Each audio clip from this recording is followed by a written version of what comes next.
soberano, mi Salvador. Solo en Él yo confiaré, poderoso, mi Redentor. Toda mi vida entrego.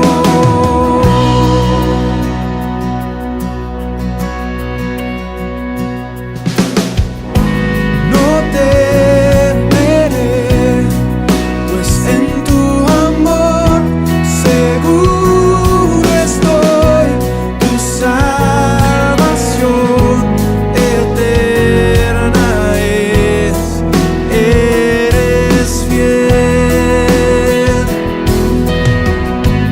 Y el día de hoy vamos a compartir la última parte del capítulo 18 y la primera parte del capítulo 19. Por eso quiero invitarlos a que leamos el pasaje del día de hoy, de la palabra que vamos a compartir, Hechos 18, 24 al 19, 10, de manera alternativa. Vamos a comenzar. Llegó entonces a Éfeso un judío llamado Apolos, natural de Alejandría, varón elocuente, poderoso en las Escrituras.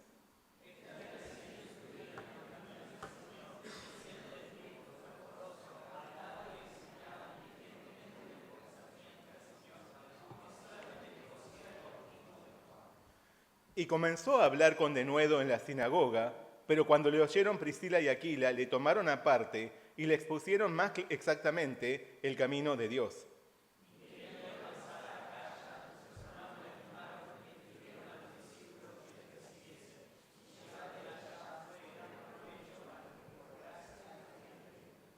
Porque con gran vehemencia refutaba públicamente a los judíos, demostrando por las Escrituras que Jesús era el Cristo.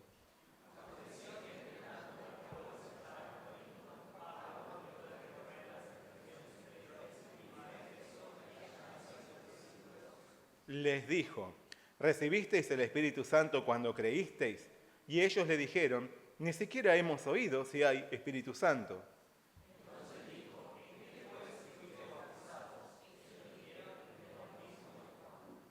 Dijo Pablo: Juan bautizó con bautismo de arrepentimiento, diciendo al pueblo que creyesen en aquel que vendría después de él, esto es, en Jesús el Cristo.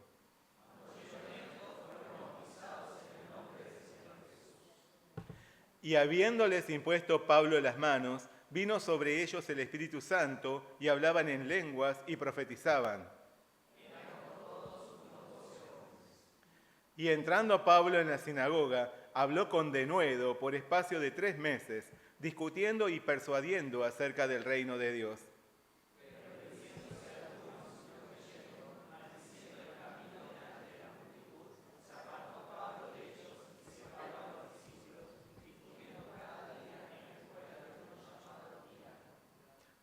Así continuó por espacio de 2 años, de manera que todos los que habitaban en Asia, judíos y griegos, oyeron la palabra del Señor Jesús. Y hasta ahí es el pasaje del día de hoy. Vamos a realizar, antes de escuchar el mensaje de este día, una oración. Señor Padre Celestial, te damos muchas gracias por permitirnos venir delante de ti y recibir esta preciosa palabra, que sea de gran bendición para nuestra vida. Y ayúdanos también a hacer bendición a partir de ella. Gracias, Señor, por tu inmensa misericordia. Gracias por tu Espíritu Santo que está con nosotros en este lugar. Te pedimos todo en el nombre de nuestro Señor Jesús. Amén. Bueno, vamos a leer el versículo clave del día de hoy. El versículo de este día clave es el versículo 9. Lo leemos juntos y a una voz. ¿Ya? Pero endureciéndose algunos y no creyendo, maldiciendo el camino delante de la multitud, se apartó Pablo de ellos y separó a los discípulos, discutiendo cada día en la escuela de uno llamado Tirano. La escuela de Tirano. Y hablando tanto de fechas patrias como el 25 de mayo, el 9 de julio, quisiera hacer mención de otro prócer, de un prócer importante en nuestra historia, Domingo Faustino Sarmiento. Domingo Faustino Sarmiento es un reconocido prócer argentino que fue apodado como el padre del aula. Y este expresidente sanjuanino del siglo XIX también se había desempeñado como periodista, escritor, maestro, sociólogo, subteniente militar, ministro, senador, diplomático, gobernador y director general de escuelas. Nada más. Sarmiento, con su admirable currículum, siempre se destacó por priorizar la alfabetización y la instrucción académica de los habitantes de nuestro país. Fundó 800 escuelas, cuadruplicando el número de alumnos. Permitió que las niñas accediesen a la educación, algo que era impensado para esa época. Importó educadores de otros países para otorgarles mejor formación a los maestros locales.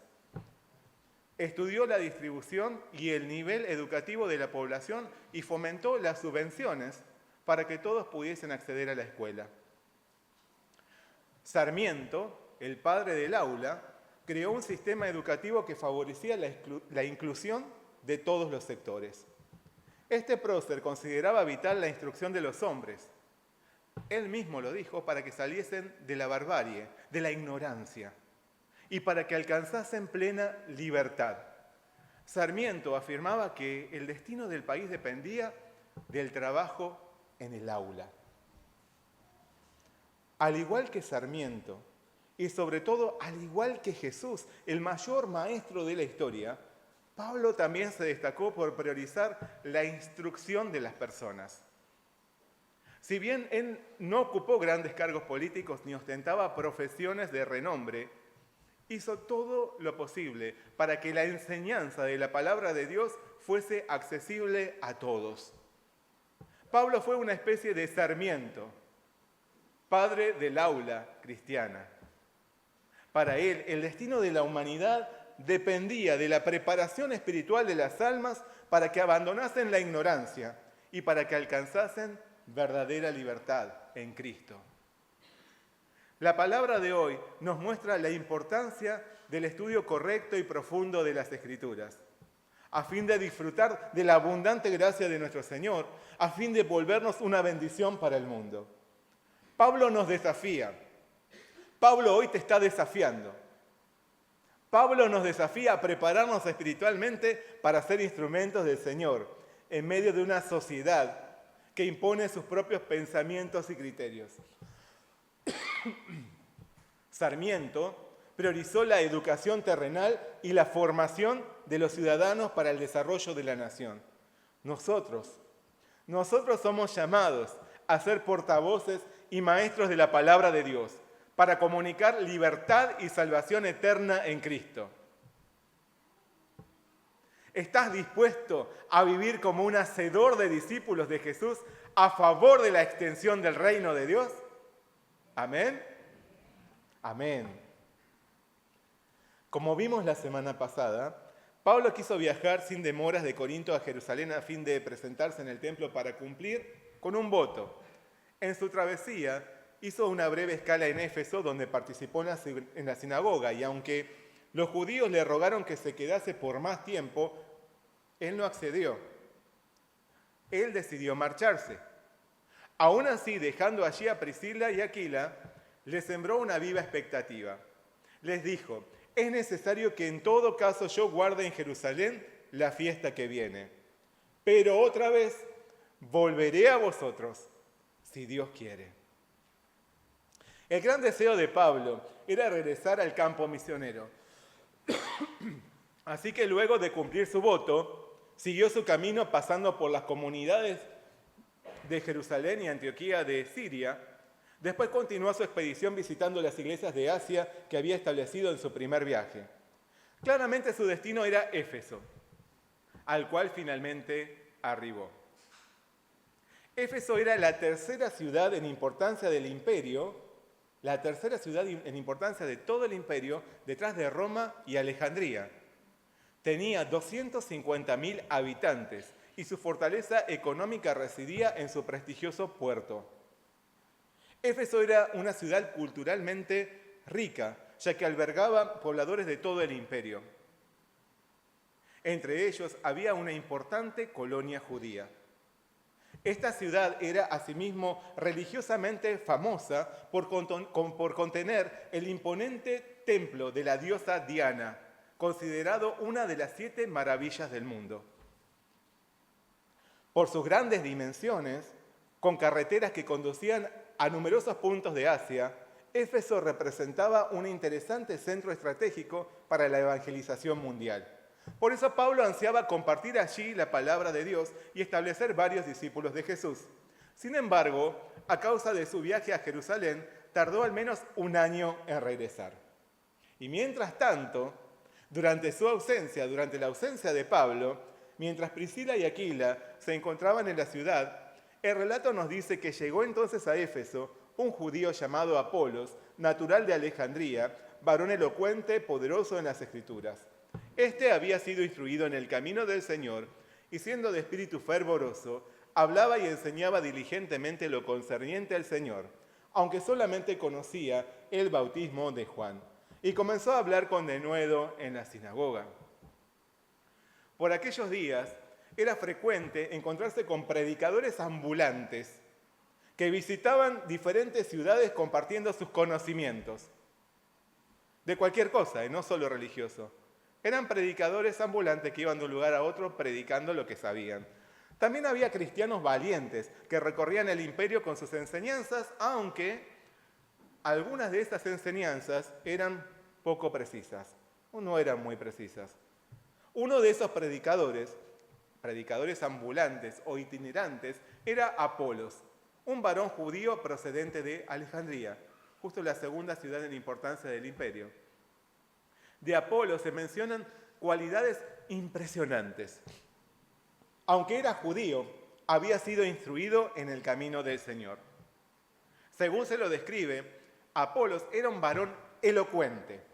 Era un varón elocuente, un hombre que sabía expresarse ante el público con una sólida formación en oratoria. Podía hablar tranquilamente y hablar sin equivocarse. Además, era poderoso en las Escrituras. Por lo tanto, el contenido de sus discursos y enseñanzas giraba en torno a una profunda interpretación de la palabra de Dios. Por otro lado, se nos dice que Apolos era de espíritu fervoroso. Estaba lleno de un deseo incontenible por compartir lo que sabía. Asimismo, hablaba y enseñaba diligentemente lo concerniente al Señor. Sus dichos eran precisos. Sus palabras no manifestaban equivocaciones, no inventaba nada. Por el contrario, expresaba correctamente lo referido al Señor. Sumado a esto, era un hombre valiente. No temía ser rechazado o malentendido, por eso hablaba con denuedo en la sinagoga. Apolos era un hombre sobresaliente. Se había preparado con excelencia. Era muy intelectual y tenía un admirable coraje. Sabía cómo hablar ante los otros y lo hacía en base a la palabra, con ardor, con exactitud y con valor. Sin embargo, el texto nos deja atónitos. El texto nos deja atónitos cuando nos dice sorprendentemente que Apolo solamente conocía el bautismo de Juan. Solamente conocía el bautismo de Juan. Y aquí es donde todos nos preguntamos, ¿cómo puede ser esto posible? Que un hombre como Apolos, apasionado, dispuesto a recorrer el mundo y a dar su vida por enseñar la palabra, tuviese un conocimiento tan incompleto, insuficiente. Solo sabía hasta el bautismo de Juan. Así que, al igual que Juan el Bautista, él proclamaba la necesidad de arrepentirse para recibir el perdón y la restauración del Señor. Pero no sabía de dónde ni cómo venía ese perdón. Por más instruido y altamente capacitado que estuviese, Apolos aún no conocía lo más importante.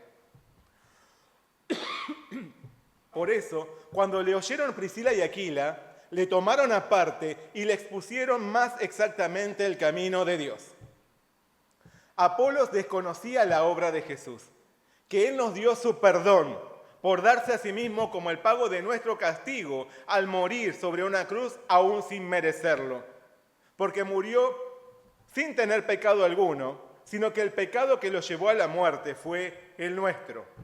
Asimismo, Apolos no sabía que Jesús resucitó dándonos la esperanza de la vida eterna por la fe en Él. Tampoco sabía que el Señor ya había ascendido a los cielos. Pero sobre todo, ignoraba la poderosa obra del Espíritu Santo que fue enviado por Dios en Pentecostés. Lo de Apolos era puro intelecto y pasión. Necesitaba la sabiduría y el poder celestial que únicamente vienen del Espíritu Santo. Porque a diferencia del bautismo de Juan, el bautismo cristiano implica pasar por el agua del arrepentimiento y asimismo pasar por el fuego del Espíritu Santo. El mismo Juan declaró sobre Jesús: yo a la verdad os bautizo en agua, pero viene uno más poderoso que yo, de quien no soy digno de desatar la correa de su calzado. Él os bautizará en Espíritu Santo y fuego. Claro que para Priscila y Aquila no debió haber sido fácil acercarse a una eminencia como Apolos. Él era un erudito de Alejandría, el gran centro intelectual del mundo antiguo, que venía recorriendo varias regiones a fuerza de sus firmes convicciones. Priscila y Aquila, por su parte, eran simples constructores de tiendas.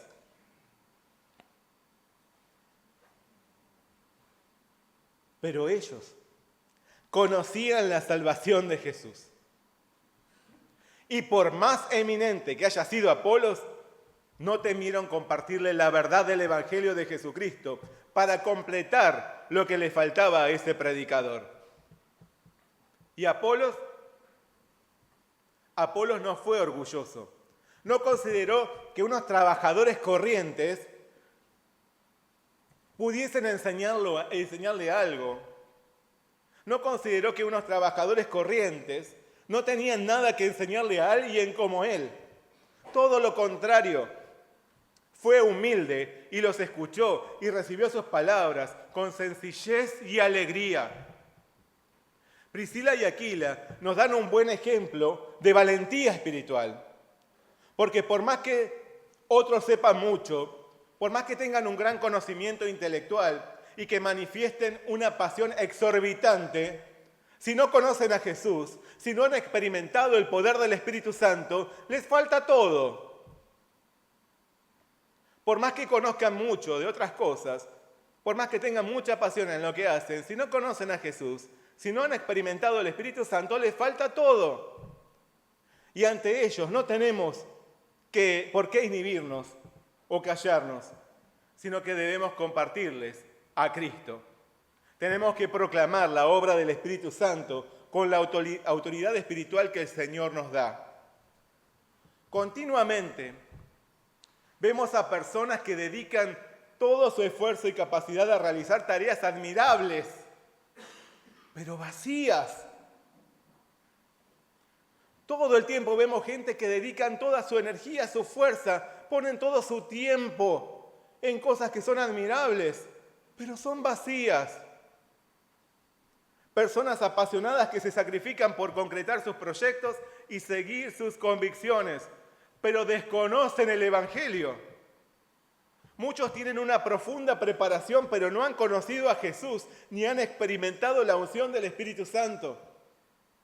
A estos debemos hacerles saber dónde vale la pena invertir sus vidas, para que utilicen su energía y potencial en ser grandes testigos y portavoces del Evangelio de Jesús.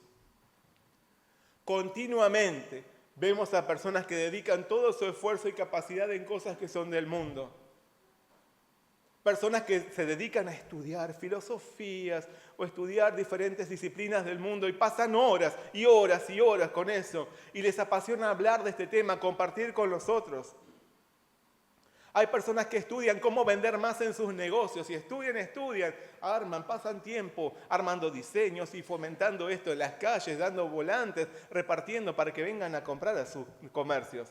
Hay personas que desarrollan su capacidad deportiva, dándole horas y horas y horas de dedicación, se levantan más temprano que nosotros para orar, se levantan más temprano para hacer sus actividades y llevan una vida completamente rendida a lo que ellos les encanta hacer o los apasiona.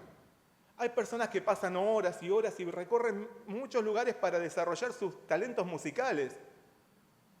Hay personas que se dedican a coleccionar cosas y van por todos lados buscando. El otro día escuché a una señora que tiene un museo de los frascos de perfume que fue recolectando durante su vida. Y con toda pasión ella los guarda y los cuida y los exhibe. Imagínense si las personas como ellos, que tienen tanta pasión por lo que hacen, pusieran esa pasión por Cristo. Si en vez de ir a repartir por la calle volantes para que vengan a comprar en mi negocio, repartieran folletos para predicar a Cristo.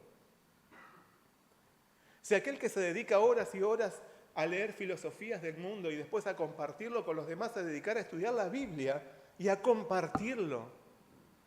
Tiene mucho potencial, pero las personas, aunque hacen cosas admirables, son cosas vacías. Ahí es donde nosotros tenemos que presentarnos.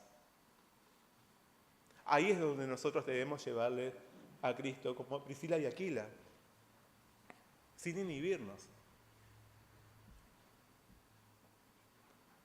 Por otro lado, lo que vemos en la palabra es que Apolos también tiene una actitud ejemplar, porque no se consideró superior a los demás al punto de creer que no tenían nada, nadie tenía nada para enseñarlo, que no tenía nada más para aprender. No despreció a los otros evaluando su nivel académico. Ay, vos construís tiendas, ¿qué me podés enseñar vos a mí? Por el contrario, fue humilde y reconoció su ignorancia.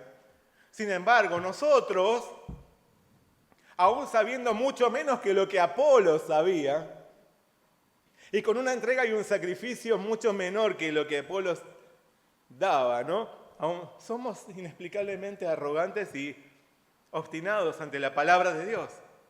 Algunos cristianos piensan que ya saben todo lo que debían saber y no quieren aprender nada más. O cuestionan a los que enseñan.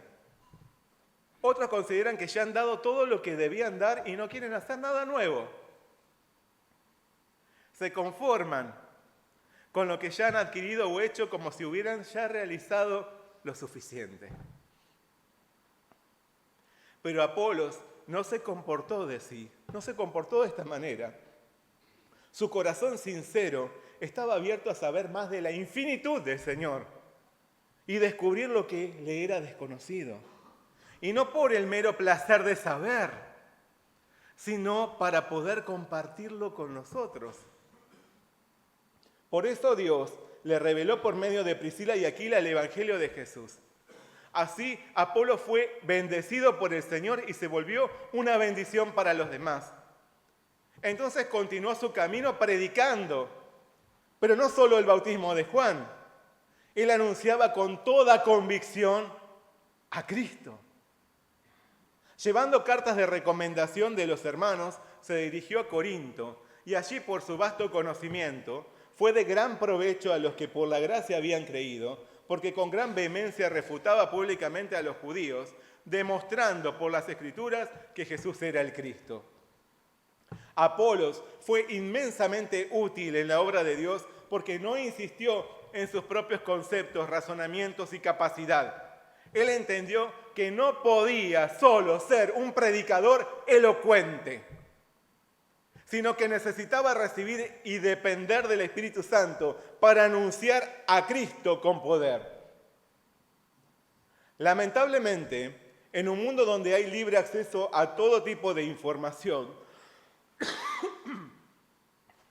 nos vamos acostumbrando a buscar respuestas rápidas y solo queremos informarnos antes que adquirir un conocimiento profundo. Este auge de la CIA. Me duele la cabeza, agarro el celular, digo, hey Google, ¿por qué me duele la cabeza? He encontrado estas respuestas. El dolor de cabeza. Y uno escucha y se informa. Hey Google, ¿por qué mi hijo tiene fiebre? Y ahí me empieza a decir las causas de la fiebre. El auge de la CIA. Me informo. Pero no soy un doctor o un estudiante de medicina que se agarra un libro y empieza a estudiar y a saber todas las causas de los dolores de cabeza o de la fiebre. Yo no quiero eso. Yo quiero informarme. No quiero aprender a estudiar, no quiero estudiar en profundidad el tema, solo quiero informarme. Y eso es lo que está pasando actualmente en nuestra sociedad. Las personas quieren informarse. Y lo mismo sucede con nuestro conocimiento bíblico. Queremos informarnos de lo que dice la Biblia, pero no estudiar la Biblia. Sin embargo, no está bien procurar solo informarnos sobre lo que dice la palabra de Dios. Debemos esforzarnos por meditarla, interpretarla, hacerla propia y practicarla en la guía del Espíritu Santo. Un cristiano no debe esperar ser informado de lo que dice la palabra de Dios, sino abrazarla en su corazón. Conocer bien la palabra de Dios e interpretarla de manera precisa deben ser el anhelo más profundo de todo cristiano. Porque así podemos conocer más a nuestro Dios, podemos conocer más de su gran amor y asimismo expresarle nuestro amor a Él. Y dado que únicamente el autor de las Escrituras puede explicarnos su intención y el significado de lo que Él escribió, solamente por el Espíritu Santo podemos entender la palabra de Dios y volvernos poderosos testigos del Evangelio de Jesús. Sabiendo esto, es inconcebible para un creyente vivir sin darle lugar al Espíritu Santo. Para los primeros discípulos también era sumamente extraño que hubiese quienes se dijesen cristianos sin haber sido ungidos por el Espíritu. Cuando una multitud compungida le preguntó a Pedro qué debían hacer para ser salvos, el apóstol les dijo: arrepentíos y bautícese cada uno de vosotros en el nombre de Jesucristo para perdón de pecados y recibiréis el don del Espíritu Santo. El arrepentimiento, el bautismo y la unción del Espíritu Santo manifiestan la conversión y la salvación de un cristiano. De ahí viene la sorpresa de Pablo cuando llegó a Éfeso, porque allí se encontró con un grupo de discípulos a quienes les dijo: ¿recibisteis el Espíritu Santo cuando creísteis? Y ellos le dijeron: ni siquiera hemos oído si hay Espíritu Santo. Entonces dijo: ¿en qué pues fuisteis bautizados? Ellos dijeron: en el bautismo de Juan. El criterio de Pablo para evaluar la fe de aquellos que se decían discípulos era saber si habían recibido el Espíritu Santo o no. Pero ellos no tenían idea de lo que Pablo les decía. Y similar a Apolos, solo conocían el bautismo de Juan. Entonces el apóstol les explicó: Juan bautizó con bautismo de arrepentimiento, diciendo al pueblo que creyesen en aquel que vendría después de él, esto es, en Jesús el Cristo.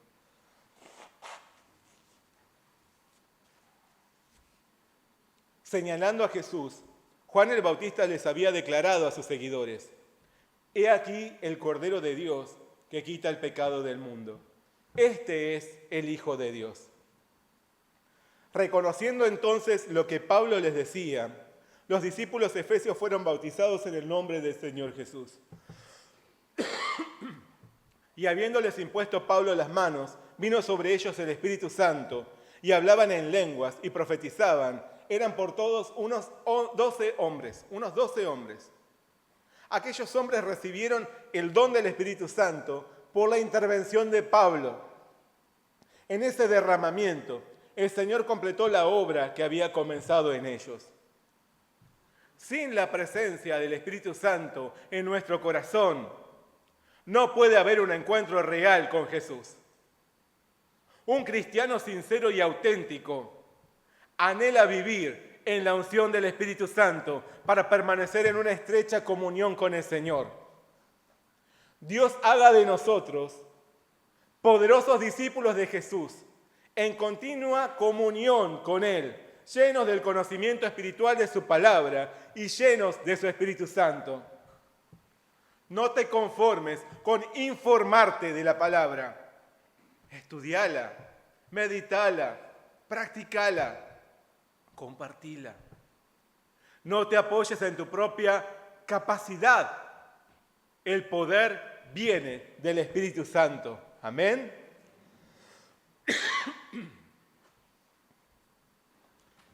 Como habíamos dicho, en su primera visita a Éfeso, Pablo se había dirigido a la sinagoga y los judíos le habían rogado que permaneciese más tiempo con ellos. Sin embargo, Pablo ya tenía determinado viajar a Jerusalén. Por eso les aseguró que volvería a ellos si Dios quería. Finalmente, el Señor le permitió regresar y Pablo fue nuevamente a la sinagoga para predicar el Evangelio. Durante 3 meses les habló acerca del reino de Dios, pero los resultados no fueron los esperados.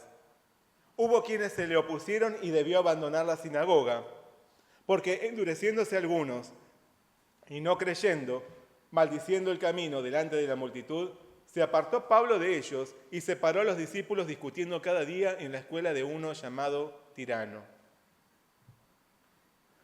Pablo no se dejó ganar por el desánimo ante el rechazo de los judíos. Por el contrario, decidió continuar con sus enseñanzas, fuera de la sinagoga. Sin embargo, esta vez no estableció sus reuniones en la casa particular de alguno de los hermanos. Él alquiló un espacio de público acceso dentro de una reconocida academia, la Academia de Tirano. Allí donde otros filósofos brindaban sus lecciones, Pablo se instaló para dar a conocer el Evangelio de Jesús. De ahora en adelante, Pablo podría enseñar libremente la palabra de Dios sin restricciones. Como consecuencia, su reputación crecía entre el pueblo. Asimismo, su influencia iba en aumento, en una clara confrontación cultural en la que el Evangelio se abría paso en medio de una sociedad gentil e idólatra. Esta obra era maravillosa, porque Pablo atraía a los hombres a Jesús en un lugar al que todos los ciudadanos podían acceder. No era una academia cristiana, era una academia para todos los filósofos. Y ahí tenía su aula Pablo. Y Pablo, ¿qué hacía? Enseñaba la palabra de Dios. Y ahí podían venir todos los efesios que quisieran. De este modo, Pablo estableció una escuela del Evangelio en tierra efesia. Una escuela del Evangelio. Así manifestó la importancia de la educación cristiana. Porque el desconocimiento de la palabra de Dios o la interpretación errónea de las Escrituras son muy peligrosas e impiden la salvación de las almas. Pablo había visto los efectos del desconocimiento del Evangelio en aquellos 12 discípulos efesios que ni siquiera sabían del Espíritu Santo. Por eso, para contrarrestar la ignorancia, nada mejor que la instrucción. ¿Cuál fue el resultado? Pablo continuó por espacio de 2 años, de manera que todos los que habitaban en Asia, judíos y griegos, oyeron la palabra del Señor Jesús. No solo en Éfeso, sino en Asia entera, todos escucharon acerca de Jesús. Esto no sucedió porque Pablo se hubiese trasladado de un lugar a otro, sino porque sus alumnos se convirtieron en discípulos y misioneros. Ellos difundieron el Evangelio de la salvación partiendo de Éfeso. De esta forma, la intensa labor de Pablo por 2 años trajo frutos impresionantes. La importancia de la educación cristiana. De igual manera, nosotros debemos poner mucha atención en nuestra preparación espiritual. Debemos afianzarnos en las enseñanzas de la palabra de Dios a fin de extender el reino del Señor, sembrándola también con esperanza. La instrucción en la palabra de Dios es fundamental en la vida de los hijos de Dios. Necesitamos, como dijimos, leer, meditar, interpretar, absorber, practicar y compartir la palabra. Pablo conocía la importancia de hacer esto. No recibimos la palabra para nutrir nuestro intelecto, sino para hacer una bendición a los otros por anunciarles a Cristo. No obstante, al predicar a Jesús, No debemos hacerlo apoyados en nuestras condiciones o capacidades humanas, sino en el poder del Espíritu Santo. Más que nuestra elocuencia, más que nuestra pasión, más que nuestra formación intelectual, es el Espíritu Santo el conductor de la misión. Un predicador eficaz es quien ha creído en Jesús, ha adquirido un conocimiento personal de la palabra de Dios y vive por la obra del Espíritu Santo. Demos suma importancia a nuestra preparación espiritual por conocer en profundidad la palabra de Dios. No solo para informarnos de ella, sino para vivirla y compartirla. Demos suma importancia a vivir llenos del Espíritu Santo. Del Espíritu Santo viene la sabiduría y el poder espiritual. Tanto la educación cristiana como la oración perseverante en el Espíritu Santo son dos pilares fundamentales para nuestra salvación, para nuestro crecimiento espiritual y para nuestra formación como predicadores del Evangelio. Nuestro Señor Jesús nos está llamando a hacer frente a una cultura de pecado por exponer ante nuestra sociedad la salvación de Jesucristo. Llevemos la palabra hacia el mundo con convicción y fortaleza, amparados por el Espíritu Santo y con la esperanza de que muchos podrán ser salvos si les predicamos por la fe en Jesús. Amén. Vamos a orar juntos. Señor, Padre Celestial, te damos muchas gracias por bendecirnos con la palabra de hoy. Señor, gracias porque pusiste en nosotros una enorme esperanza al llamarnos a la salvación en Jesús. También quisiste instruirnos con tu palabra y llenarnos con tu Espíritu Santo. No solo para bendecirnos, sino también para que nosotros fuésemos bendición. Señor, no queremos solo informarnos de lo que dice tu palabra. Queremos absorberla, queremos abrazar tu palabra. Queremos meditar en ella, también vivirla, practicarla, compartirla. Señor, en medio de un mundo en el cual hay mucha influencia de una cultura pecaminosa, ayúdanos a poder compartir tu verdad para la salvación de las almas, a poder ser portavoces de tu evangelio, para que otros escuchando también puedan ser salvos. Señor, entendemos la importancia de compartir la palabra y también de brindar educación cristiana para librar de la ignorancia y traer libertad a quienes hoy viven cautivos del pecado, cautivos de la muerte, cautivos del diablo. Señor, confiamos en tu obra, la obra de tu Espíritu Santo, y nos ponemos a tu disposición para que tú puedas hacer también una maravillosa obra a través de nosotros. Bendícenos, Señor, bendice nuestra iglesia, que nuestra iglesia sea un refugio espiritual en el cual las almas puedan ser instruidas en tu palabra para encontrar tu salvación y libertad. Te damos muchas gracias por todo y pedimos todo en el nombre de nuestro Señor Jesucristo. Amén.